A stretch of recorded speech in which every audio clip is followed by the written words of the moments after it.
우리 하나님은 전능하신 분이십니다. 우리 하나님은 창조의 하나님이십니다. 천지 만물의 주인이 우리 하나님이신 줄 믿습니다. 그 하나님이 우리에게 명령을 내리시는 거예요. 전지전능하신 하나님이 명령을 내리시는 데는, 반드시 지켜라 하는 데는 반드시 이유가 있단 말입니다. 하나님의 명령을 보니까 너는 1년 3차례 절기를 지킬지니라. 3번의 절기뿐만이 아니에요. 절기의 마음으로 12번의 월삭과 52번의 주일과 365일 날마다 너는 내 앞에 예배하는 삶을 살라. 하나님의 명령이거든요. 특별히 오늘은 부활절을 맞아 유월절을 의미를 되새기는 하루가 되기를 축복합니다. 유월절은 애굽 땅에서 종노릇하던 이스라엘 백성들을 건지실 때 유월절 어린 양을 잡아 그 피를 임방과 설주에 바르고 그 집안에 있으면 너희가 죽음을 면하리라. 애굽 땅에 종살이하던 그들이 해방되고 구원을 얻고 생명을 얻은 날을 기념하는 날, 그날이 유월절이에요. 유월절, 애굽에서 나와 1년 정도 지났을 때 시내 광야에 이르렀을 때 주님이 다시 한번 명령합니다. 너희가 유월절을 거룩하게 지켜라. 구원의 감격을 잊어버리지 말아라. 우리가 살면서 신앙생활하고 예수 믿으면서 잊지 말아야 될 것이 있다면 그것은 구원의 감격입니다. 오늘 영상에서 봤듯이 십자가는 그냥 생각의 십자가가 아니고 아프다 슬프다 정도의 십자가가 아니라 처절할 만큼 고통스럽고 인간의 한계를 다 쏟아내는 십자가였던 것을 우리는 보게 됩니다. 예수께서 바로 그 십자가로 우리의 구원을 이루신 위대한 사건. 그러므로 저와 여러분이 그 구원의 감격을 잃어버리지 마시기를 주님의 이름으로 축복합니다. 절기를 어떻게 지킬 것이냐? 절기를 하나님 앞에 나와라. 교회 앞에 나오라는 말이에요. 예배하는 자리로 나와라. 그리고 함께 즐거워하고, 혼자 즐거워하지 말고 함께 한 영혼이라도 더 함께 즐거워하는 예배자가 되시기 바랍니다. 감사의 예물, 자원하는 예물도 하나님 앞에 드려서 너의 마음과 너의 중심을 보이라. 그렇게 하면 이렇게 하나님이 절기를 지키라는 명령에는 이유가 있는데, 내가 내 열방과 적들을 내쫓아 주겠다. 내가 너의 지경을 넓혀주겠다. 너의 가정과 자녀의 지경, 영적인 지경, 지혜의 지경을 넓혀주겠다. 솔로몬은 지혜로운 자가 아니었지만 하나님 앞에 이렇게 예배를 명령하고 예배하는 삶을 살고 1000번제를 드리고 하나님 앞에 엎드렸더니 하나님이 그에게 지혜와 총명을 주셨는데, 전무후무한, 후대에도 당대에도 전대에도 없었던 가장 지혜로운 솔로몬의 지혜를 우리는 발견하게 돼요. 하나님의 명령을 지켰더니, 그분의 명령 앞에 순종했더니 하나님이 솔로몬에게 그런 지혜를 주셨듯이 하나님의 명령에는 뭐가 있다? 이유가 있다.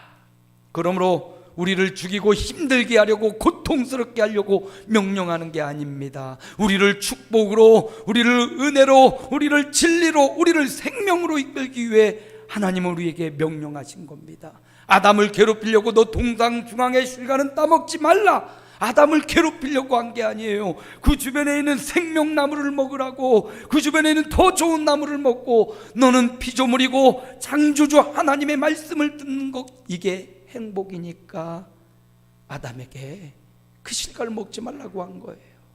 그러므로 여러분, 하나님의 명령에는 이유가 있다.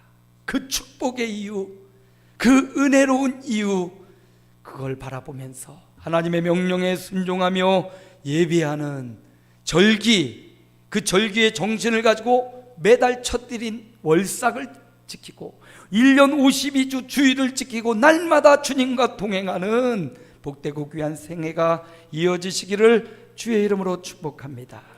오늘 본문 말씀을 보니까 예수님이 찾아오셨습니다. 어떤 예수님이냐면, 오늘 제자들에게 찾아오신 예수님은 바로 3일 전 그들에게 말씀을 가르쳐주고 성만찬을 얘기했던 그 예수님이 아니에요. 달라요. 뭐가 다르냐? 부활하신 예수님이에요. 죽음을 깨고 부활하신 예수님이 제자들을 찾아오셨습니다. 제자들은 무섭고 두려워 문을 닫고 있었습니다. 그런데 문을 꽁꽁 잠가 놓았는데 예수님은 그들 가운데 찾아오셨습니다. 오늘 부활주의를 맞아 하나님을 예배하는 저와 여러분에게도 우리 주님이 찾아오시는 줄로 믿습니다. 하나님의 은혜와 평강이 넘치는 부활절이 되시기를 주님의 이름으로 축복합니다. 자, 오늘 세 가지 평강, 주님이 오셔서 하신 말씀이에요. 세 가지 주님이 전하시는 평강, 그 세 가지 평강을 저와 여러분이 누리기를 원하고 오늘 본문 말씀을 한번 살펴봅니다. 주님이 주시는 첫 번째 평강은 무엇인가? 오늘 본문 말씀 이 19절입니다. 함께 읽어봅니다. 이날 곧 안식구 첫날 저녁 때 제자들이 유대인들을 두려워하여 모인 곳에 문들을 닫았더니 예수께서 오사 가운데 서서 이르시되 너희에게 평강이 있을지어다. 아멘. 부활하신 주님, 다시 사신 주님이 찾아오셔서 제자들에게 나타나셔서 평강이 있을지어다 첫 번째 평강을 주시는데 그들에게 지금 필요한 게 무엇입니까? 제자들, 예수님 따라다니고 예수님 수발 들고 예수님과 함께 기적을 맛보고 예수님과 함께 위대한 역사를 경험했던 제자들입니다. 예수님이 어디에 가도 문제 해결자가 되어주셨습니다. 풍랑이는 바닷가에서 풍랑을 잠잠케 하시고요, 배고프고 굶주린 곳에서는 우병이어로 5,000명을 먹이기도 남으시고요, 귀신 들린 자 앞에 쩔쩔매고 있을 때 귀신을 내쫓아 주시고요, 환자를 고쳐주시고요, 아픈 자들의 문제를 해결해 주시는 제자들은 예수님과 함께만 가면 모든 문제가 해결되었어요. 그런데 이제 그 예수님이 안 계셔요.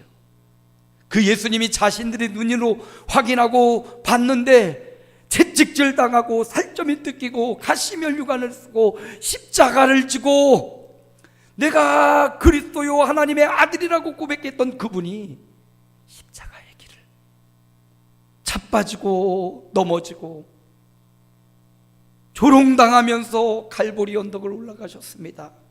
성경학자들에 의하면 그 십자가의 무게가 75kg 정도 되고요, 빌라도 법정에서 갈보리 언덕까지 오르막인데 680m 정도 되는 길을 주님 홀로 75kg를 짊어지고 온몸엔 채찍과 살점이 뜯어나가고 가시 면류관을 쓰시고 그 십자가를 끌고 올라가는 거예요.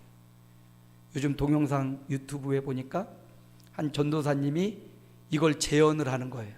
오지 마을에 가서 75kg 되는 십자가를 만들고 그 산길을 오르막으로 맨발로 군병들 채찍을 들고 따라오게 하고 그걸 지고 가는 영상을 체험하고 만들었더라고요. 시작할 때는 웃음기도 있고 장난도 치면서 뿅만치 들고 헝겊으로 된 채찍을 만들어서 군병들이 막 때리면서 그걸 끌고 올라가는 거예요. 75kg, 제가 지금 75kg거든요. 십자가가 경험하고 싶은 분들은 예배 후에 남으세요. 제가 엎혀드릴게요. 그걸 끌고 680m를 걸어 올라가는 거예요. 그 십자가를 끌고 질질 끌고 가면서 그게 막 머리까지 막 전달이 되고요, 예수님은 가시관을 쓰셨잖아요. 그 머리로 이렇게 십자가를 기대지도 못해 그 아픔을 참아가며 고통에 넘어지고 자빠지고 쓰러지면서 680m를 올라가셨어요. 제자들은 뒤따라 멀찍이서 내가 구주로 여겼던 그분이 당하는 멸시와 천대 그 십자가의 길을 멀리서 주님 내가 대신 질게요 하고 십자가를 치는 게 아니라 멀찍이 그 장면을 지켜보고 있었어요. 그리고 그 예수께서 갈보리 언덕에서 보셨어요? 아까 영상에서 보면 막 손이 벌벌 떨리면서 눈물이 막 우리 멀칵 쏟아지지 않습니까? 나 때문에 나의 죄, 우리의 죄를 대신하여 그 십자가에 손이 벌벌 떨리면서 망치질하는 그 대못, 그 십자가를 주님이 지시고 죽은 것, 운명하신 것을 확인했고요, 운명하신 주님이 아리마대 요셉의 무덤에 장사된 것까지 확인하고 제자들은 지금 도망와 있어요. 문들을 닫았다라는 표현을 보면 이제 유대인들이 자기 첫 번째 이단의 개수라고 그들이 생각하는 예수를 죽였으니 예수를 따라가는 첫 번째 제자 베드로, 안드레, 야고보, 이제 두 번째, 세 번째 이들은 십자가에 못 박으려고 잡으려고 하지 않겠어요? 그러니 얼마나 무섭고 두려워요. 그 십자가의 형들과 그 채찍과 그 아픔이 얼마나 큰지를 알기 때문에 두려워서 문들을 꽁꽁 잠그고 지금 모여있는 제자들, 예수님이 계셨더라면 해결해 줄 텐데 예수님은 죽었어요. 예수님이 죽은, 예수님이 없는 제자들, 너무 두렵고 고통스럽고 다가올 십자가, 자기들이 겪게 될 고난과 고통도 생각하니 너무 무섭고 두렵고, 모여있는 그들, 두려워하는 그들, 슬퍼하는 그들, 문들을 닫고 있는 그들에게 예수님이 찾아오신 겁니다. 누가? 부활하신 예수님이 찾아오신 거예요. 부활하신 예수님이 그들에게 두렵고 떨고 있는 그들에게 오셔서 너희에게 평강이 있을지어다. 문들이 꽁꽁 닫혔는데 부활하신 예수님은 그 닫힌 아무도 들어올 수 없는 그곳에 들어오시고 찾아오셔서 너희에게 평강이 있을지어다. 위로의 말씀, 평화의 말씀, 기쁨의 말씀을 전달해 주는 거예요.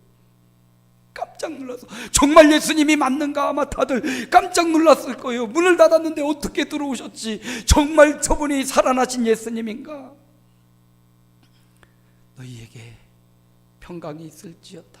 여러분, 앞뒤 좌우가 다 막혀 있습니까? 위를 보아도 아래를 보아도 앞뒤 좌우가 다 막혀 있고 홀로 남아있는 고통 가운데 있습니까?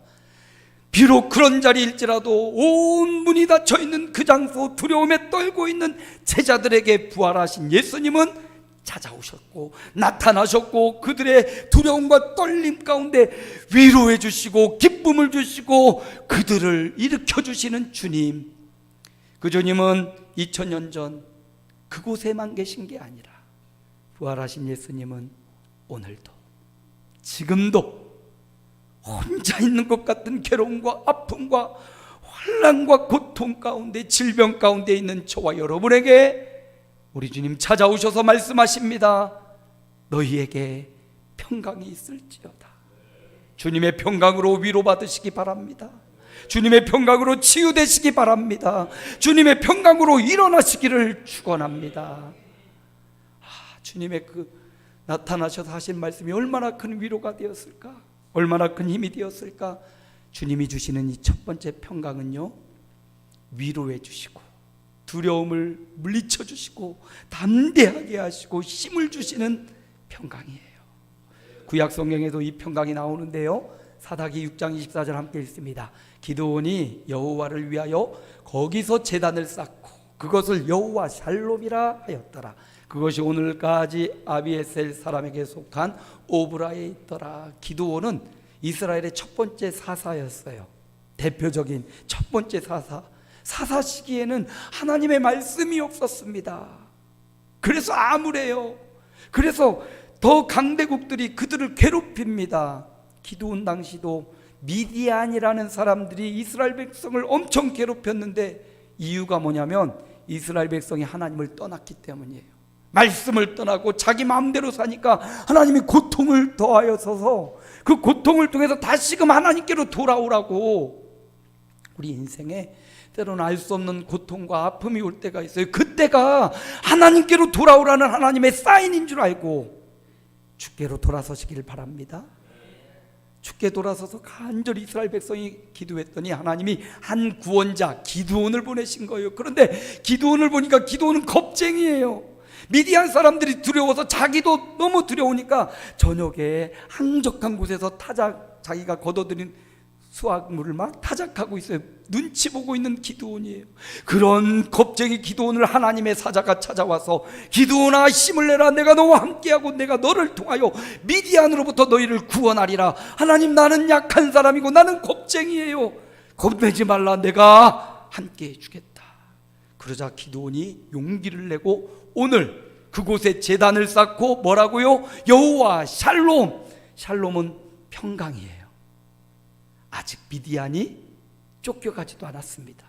미디안은 그대로 있어요. 적은 그대로 있는데 기드온이 신앙 고백한 거죠. 하나님이 저들을 다 물리쳐 주시고 나에게, 우리 민족에게 평강을 주신다.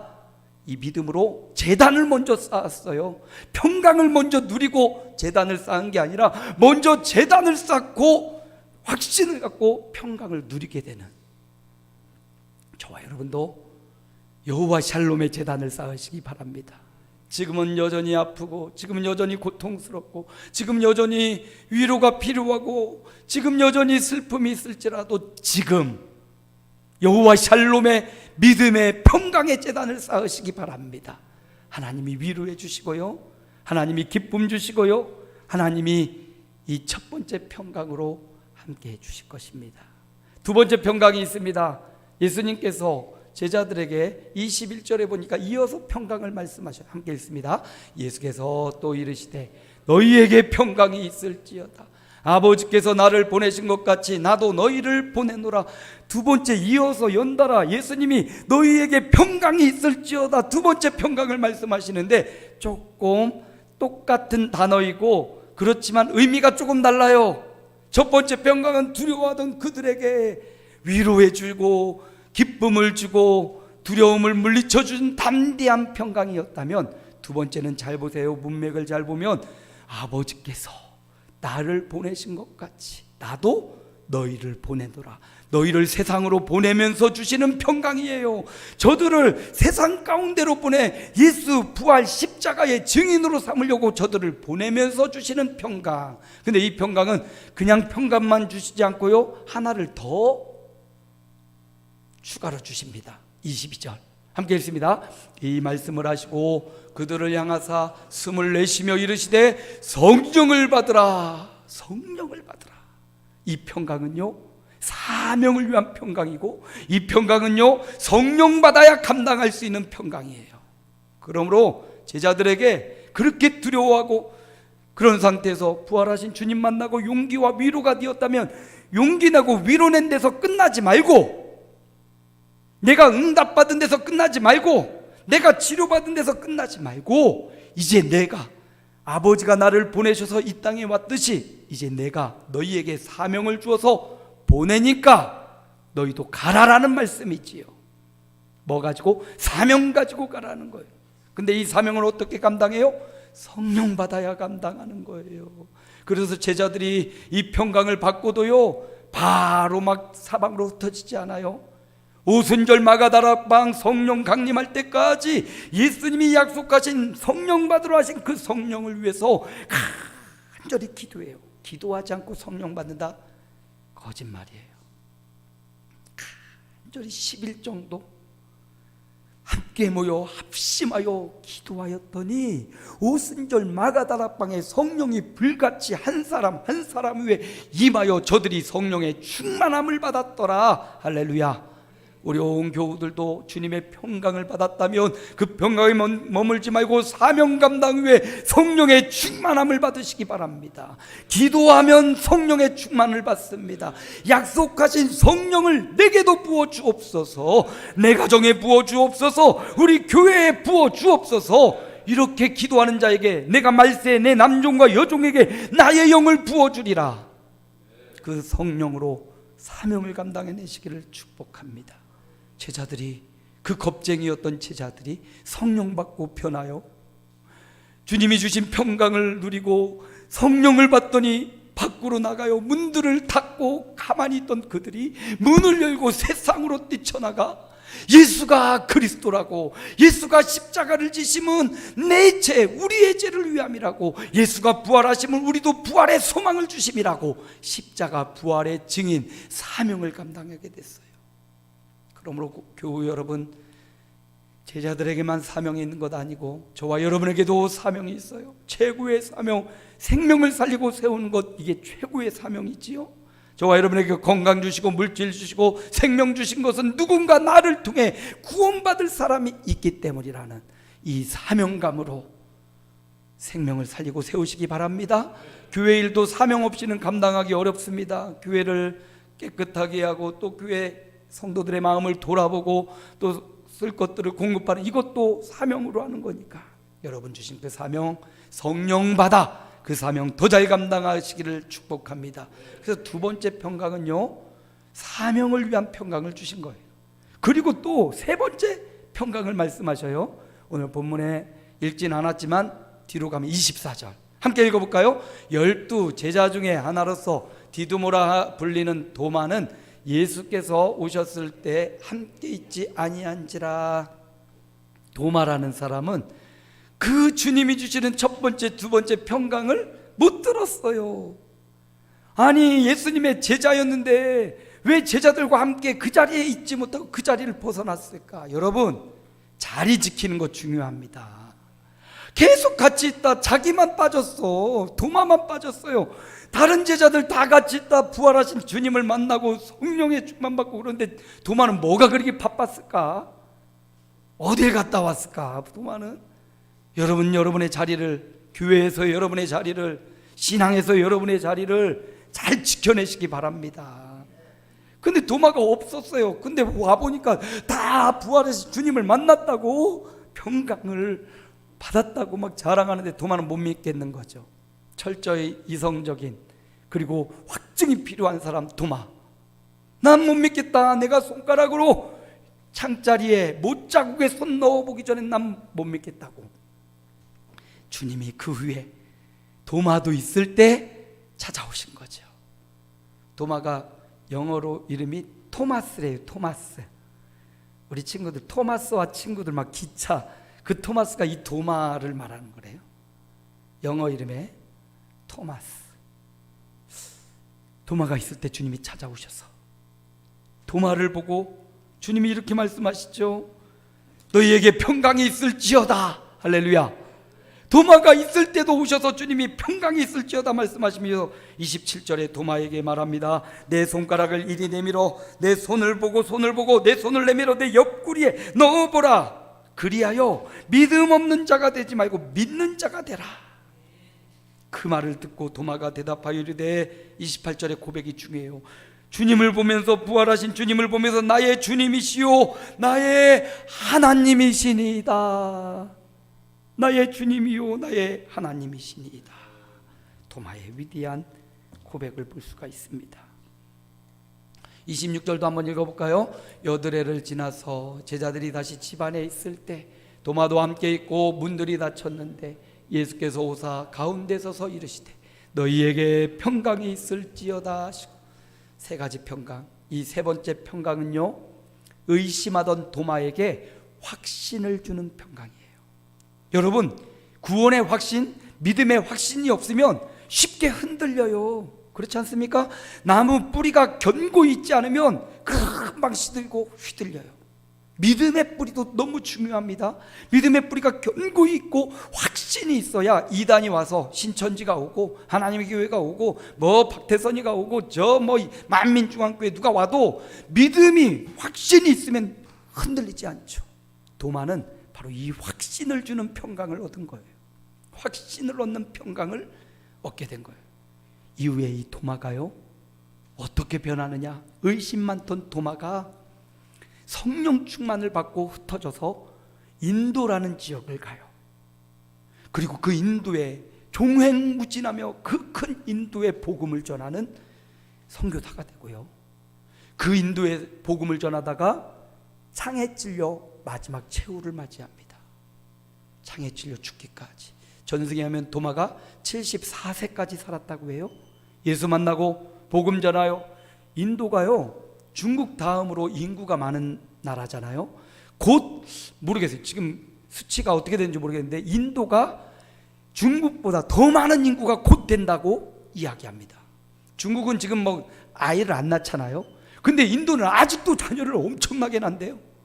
인도가 그렇게 크고 넓고 인구도 많아요. 근데 그 인도를 종횡무진하며 확신을 받은, 부활의 주님을 만나고 확신을 얻은 나의 주요 나의 하나님이다라고 고백한 도마는 일평생을 선교하며 인도를 복음화시키는 이 일을 위하여 자기 생명을 바쳐요. 우리가 선교하면 가장 성경에 유명한 인물이 사도 바울이잖아요.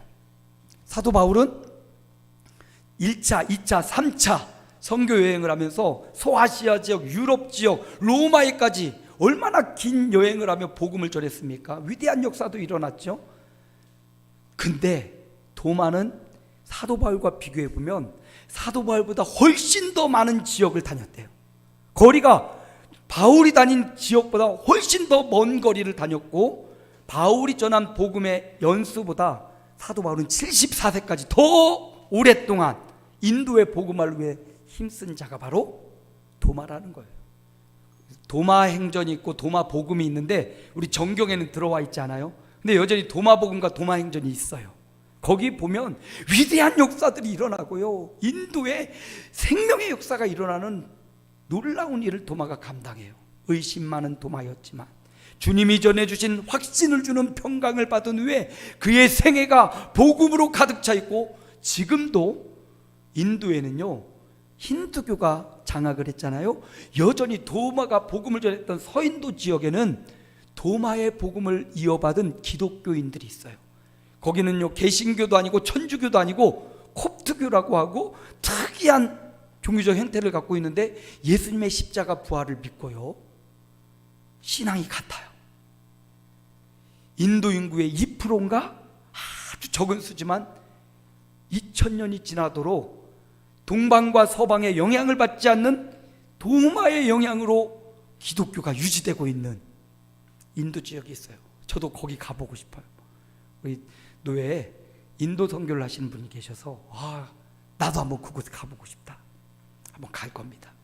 도마의 복음, 확신 가지고 생명을 바치며 흔들리지 않는 믿음으로 복음 전했던 도마의 행적, 우리가 기억하면서 주님이 주신 이 평강이 이렇게 큰 일을 했구나. 여러분, 부활주일을 만나 이제 그 부활 이후 우리가 만나고 우리가 경험하고 우리가 꿈꾸는 예수님은 다 부활하신 예수님입니다. 우리가 만나는 예수님, 우리가 듣는 그분의 음성, 다 부활하신 예수님의 음성이요, 부활하신 예수님의 환상을 꿈꾸고 있습니다. 그 주님이 두려움에 떨고 있던 제자들에게 나타나셔서 세 가지 평강을 주셨어요. 말씀을 마무리합니다. 그 세 가지 평강의 첫 번째 평강은 뭡니까? 위로와 기쁨을 주시는 평강. 두 번째 평강은요, 사명을 주시는 평강. 세 번째 평강은요, 확신을 주시는 평강. 주님의 부활절에 이 평강으로 주님 주신 사명을 더 잘 감당해내고 하나님의 영광의 길을, 부활을 소망하며 살아가는 저와 여러분의 생애가 되시기를 예수 그리스도의 이름으로 축복합니다. 주님 한번 부르고 우리 결단하며 기도합니다. 주여, 아버지 감사합니다.